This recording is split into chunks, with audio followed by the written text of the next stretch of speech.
The moon's really weird. The moon's super weird. The size of the moon directly corresponding, like when it's in orbit with the sun, completely blocks out the sun perfectly. It's 1/400th the size of the sun, and it's 400 times closer to the Earth than the sun. You never see the dark side, which is very weird. It's actually, I believe it's closer to the Earth than what you would normally expect for a moon. And it's huge. It's huge. You have cultures actually talking about a pre-moon period and it's stabilizing the climate. You have the Zulu cultures talking about this. And then here's the weirdest stuff about the moon. Apollo 11, I believe, when the booster took off on the moon, they were like, "Oh, we think it might be hollow," and it's it seems like actually the outer layer of the moon is less dense. Or sorry, is more dense than lower layers, which pattern matches only to an excavation site. That's obviously, in Earth, the lower you go, it's more dense, right? And so Apollo 12, they intentionally crashed the booster of the lunar vehicle onto the moon. They put seismometers there, and they said that it rang like a bell. This is all fact. You could look all this stuff. It's super weird. It is really weird.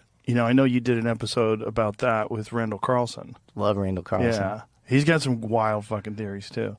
But the idea that the moon was somehow another place there to stabilize our atmosphere is so crazy. It is crazy. And then you obviously have to sort of think in probabilities all the way down. Lowest probability, craziest thing is Ingo Swann, who is another remote viewer in the Stargate program.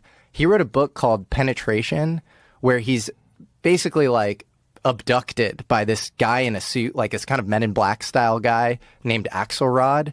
And he is told to remote view the moon.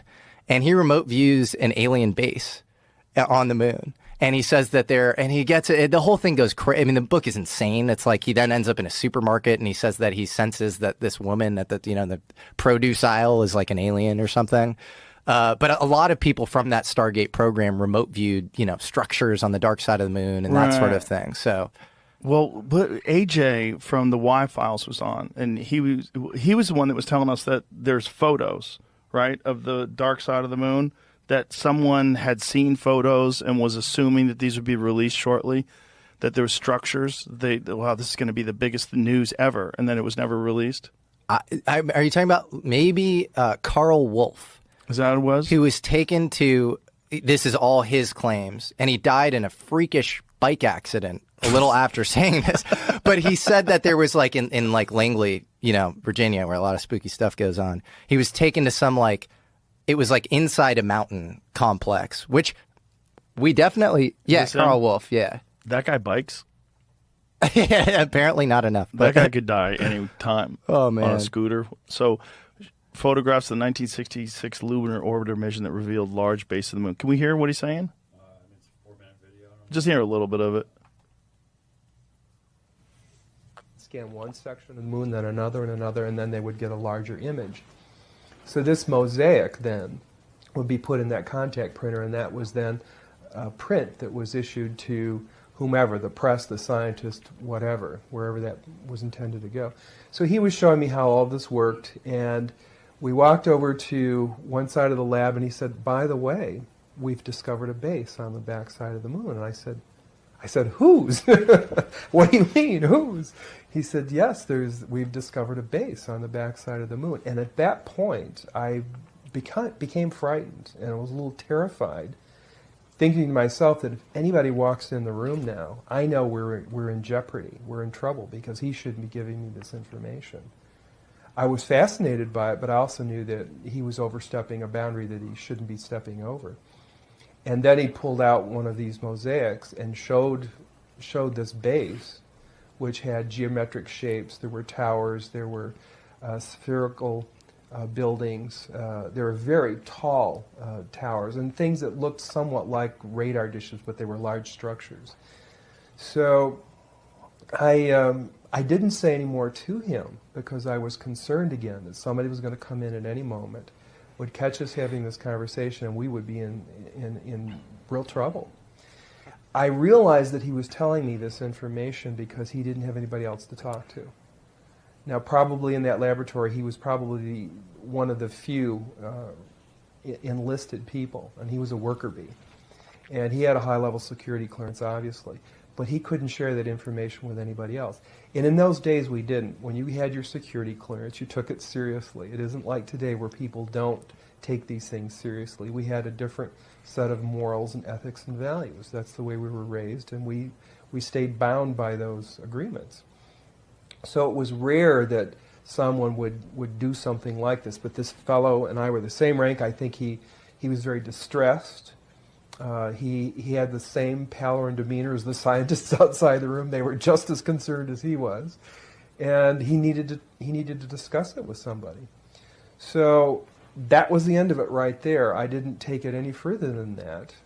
I just filed it away. But the interesting thing, every day that I went home, I would think to myself, I can't wait to hear about this on the news, And, so I'd turn on the TV and I'd look at the news to see if they're going to announce, we've discovered a base on the backside of the moon, being really naive, And, of course, here it is 30-some years later, and we still haven't heard about it.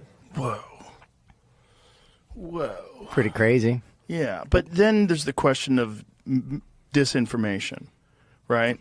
Like, you could conceivably give people a bunch of nonsense and tell them about it, knowing that some of it is going to leak, and it's going to and it won't be verified, and it's going to make this whole story seem even more ridiculous and make people less likely or reluctant to study it. Totally. And in his case, he says that he was in this, mountain base or whatever, where all of the world's nations were working together as part of some collegial UN style space program or whatever. So that to me might be a little, beyond the pale. And I'm glad you made that point, because that is ufology 101. And I've heard you be incredibly exhausted and frustrated at UFO disclosure. And I think that is the reasonable response. It is limited hangouts on limited hangouts. It's just, we're going to give you a little bit, but we're also going to sprinkle in some falsities and some bullshit. We're going to stigmatize it. And it kind of works because it creates this initiation path for recruiting. If there are any of these programs, it widens the surface area. It both conditions the populace, but also stigmatizes the thing and makes it seem like kind of a joke.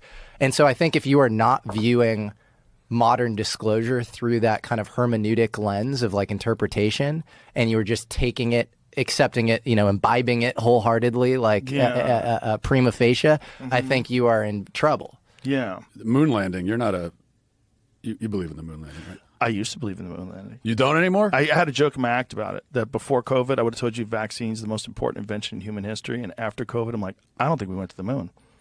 Yeah, I know that was in your, but you actually think that. I think there is a less than zero possibility that we did not go to the moon. Oh, my gosh. I know. Why do you think we went to the moon? Because it's exactly what you just said about, well, there's a lot of reasons, but the main thing is what you just said about the Earth.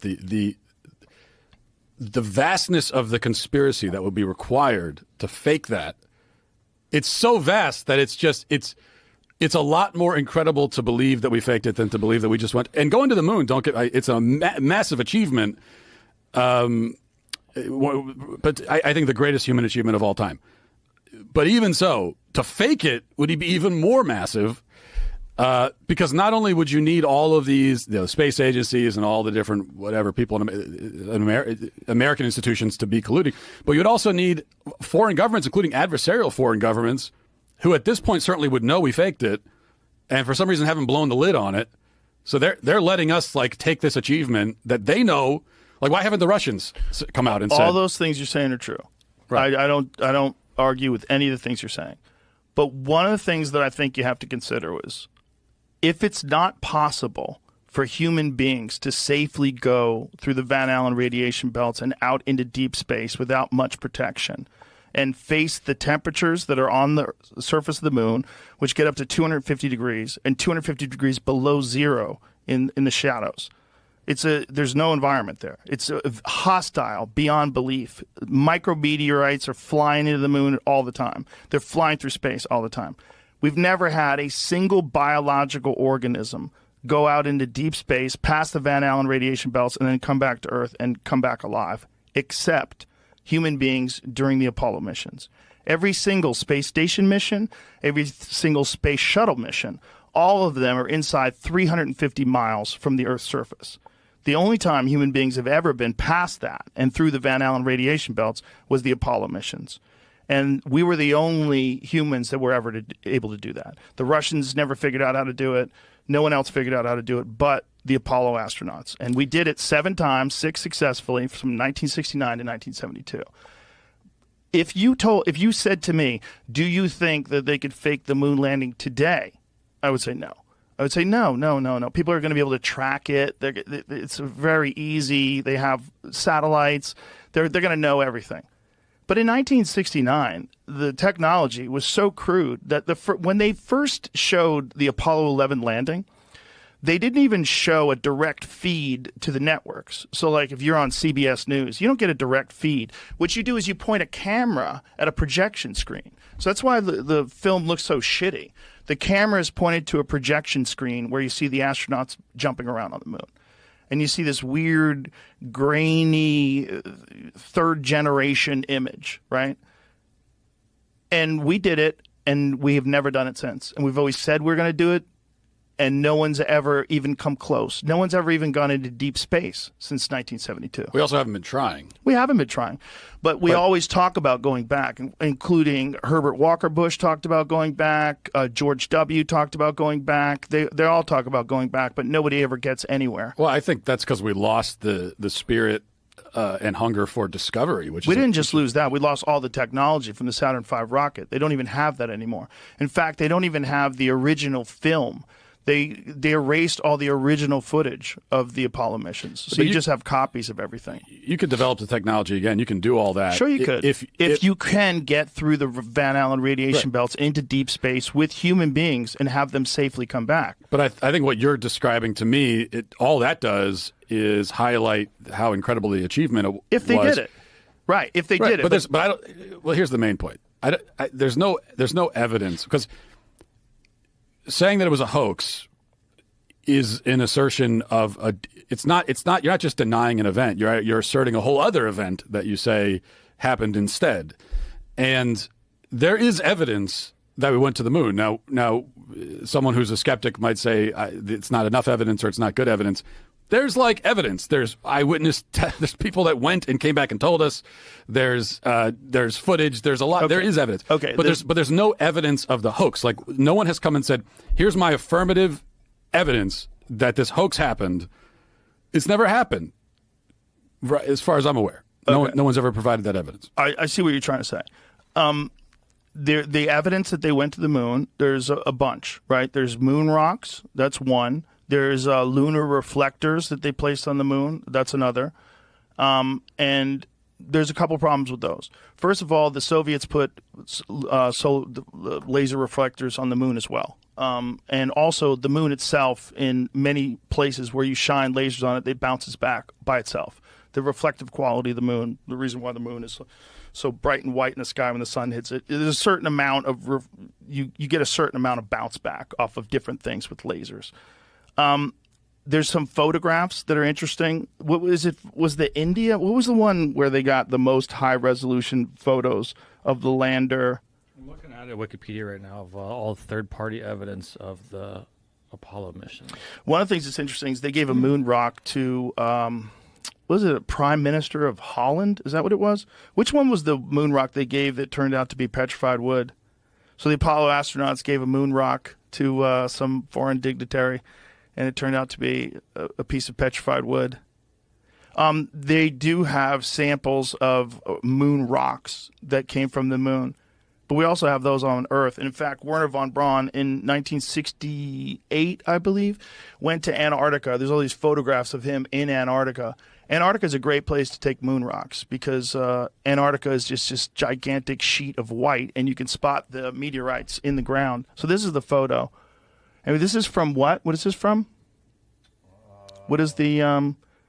So this is an Indian Space Research Organization's. I don't know how to say that word. Chandrayaan-2 orbiter captured images of NASA's Apollo 11 and 12 landing sites and lunar modules from 100-kilometer altitude. Apollo 12 image, astronaut boots tracks are still even visible. Due to the recent interest in another post I shared, decided to download and view the raw imagery. So that looks like there's some kind of thing on the moon. It's pretty good evidence. It is evidence that something's on the moon. It's not evidence that human beings went to the moon. See, we have things that are on the moon. We have things on Mars right now. Well, I think we had things that were, we'd shot things into space for sure. Yeah, but it's evidence. It's not proof in and of itself, but it is evidence. Listen, I'm not saying we didn't go to the moon. What I'm saying is the subject is complex. And it's not even a little complex. It's really complex. There's a documentary called A Funny Thing Happened on the Way to the Moon. This guy, Bart Sibrel, he's been obsessed. He was a guest on the show, too. Been obsessed about this his whole life and absolutely believes that we never went to the moon. And there's enough shit that you go, okay, if he's right about any of these things, it's weird. One of the things was some of the photographs of the moon, they ran through one of those AI detectors that can tell you whether or not something's false or artificially generated. And it showed different images from, I think it was a Chinese satellite of the moon. They said this is legitimate. But then it got to these Apollo images, and they said these have been doctored. This AI Who said that? This AI program that All they the ran, images or a few of them? a few of them. But then other ones were found to be authentic. I don't think so. I think they only ran a few images through. See if you can find those, Jamie. Find what they did. Again, this is not saying that we didn't go to the moon. It could be, and this was a fact with the Gemini 15 program, where Michael Collins, there was a photograph of Michael Collins that they took in one of his training exercises, where he had those packs that they put on where they can move around while they're doing moon walks, or not moon walks, space walks outside of where they're connected by a tether.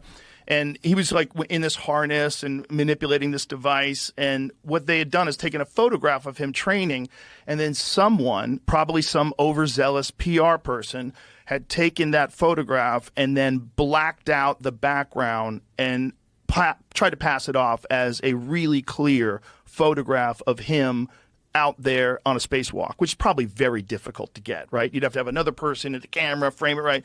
They had this photo. They're like, look, he did it. Let's just pass this off as the real thing, which is, you're also talking about the Nixon administration, where they were just full of shit constantly. If you remember, this is where he tried to Yes. claim it was from, which is a Russian video. I don't know. So there's different video where they ran it through, and they said it was real, and was it a Chinese program? But when they ran the American ones, the American images, they said that they were doctored. Again, it doesn't mean that we didn't go to the moon. But it does mean, okay, there's that. That's weird. Have you ever seen the Apollo 11 post-flight press conference? Yeah. It looks like a hostage video. It looks like a bunch of guys who don't want to be there. They look real fucking nervous, and they look real deceptive. And if you watch that video, it's weird. Well, but I think that's the temperament it requires to do something like that. Could be. It's almost suicidal to go to the moon. Right. And so you have to be like barely even a human psychologically to do it. So that to me is just like, and they just went through this whole experience. Well, who knows what that does to the human psyche?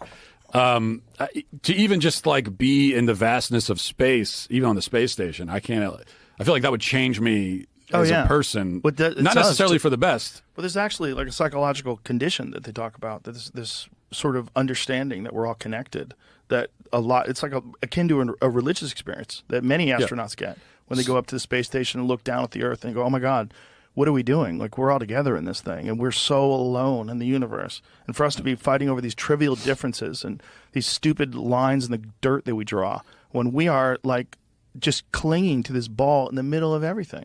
So then what would you say, or someone who is a full-on believer? Not a full-on believer. Someone who is a full-on believer in the moon hoax, what would they say to my other point that there is evidence we went to the moon? You can try to nitpick the evidence. Mm-hmm. There is zero evidence of a hoax, because that's a whole other event that would have had to have happened.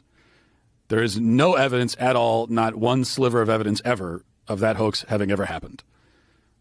But I think that's a weird way to frame it, right? Is there evidence of a hoax of the JFK assassination that Lee Harvey Oswald acted alone? Do you think there's evidence? Well, but the event itself, being that JFK was killed, happened. But that's not the conspiracy. So the conspiracy is, did he act alone? And is there evidence that he didn't act alone? What do you think? I'm very skeptical that he acted alone. Yeah. Right. But I don't know. I don't know exactly what happened. Nobody does. Exactly. Same exact perspective. Same exact perspective about this moon thing. Like it may have happened, but this was a time of deep deception in the American world. This is a time after Operation Northwoods. This is a time after the Kennedy assassination. This is a time. I mean, this is a weird, fucking shaky time in terms of propaganda. This is after Eisenhower warned about the military-industrial complex. This is like, there was a lot of deception. Gulf of Tonkin incident. There's a lot of open deception that the American people were being subject to. And then there's this Cold War between us and Russia, this space war for superiority. There was we wanted it so bad we brought in Nazis. But I think, I mean, the JFK is an interesting example, but because yes, there are things that I'm skeptical of that are claimed that I don't really have evidence that the thing didn't happen or that it didn't happen the way they say, but I'm still skeptical. So I get that. But it feels different to me because the JFK assassination did happen. The question is, how did it happen? But if we're going to assert that a major historical event, probably the greatest, the most significant historical event in history, or one of them, did not happen at all, no one did it, then, like I said, that's... So what you're actually claiming is that some other thing, they went somewhere and they pulled off this hoax and they planned it and they did, like an event happened where they were faking it. Right. And so what I would want to see, has anybody come out, any whistleblower ever, to say, hey, I was involved in the shoot, or I'm in Hollywood, I talked to a guy who was there. Well, that's not even evidence. You know, real evidence would be some sort of documentation, some sort of a way to go over, like, there's a binary code that shows the distance between the Earth and the lunar module at every stage of the journey, but that's missing. That stuff's missing. All the tracking data, they can't find it. All the original footage is missing. And it could just be people who are really bad with historical items. That's possible. But to say that faking the moon landing would be a bigger achievement than actually going to the moon, I would say only if people could actually go to the moon. So here's the question. Can we really, everyone wants to dismiss it, can we really send a biological entity into space, go through that radiation, which is thick, covering the Earth, and have it come back alive? If you enjoyed today's episode on JRE Plus, don't forget to give it a thumbs up and share your thoughts in the comments below. Thank you.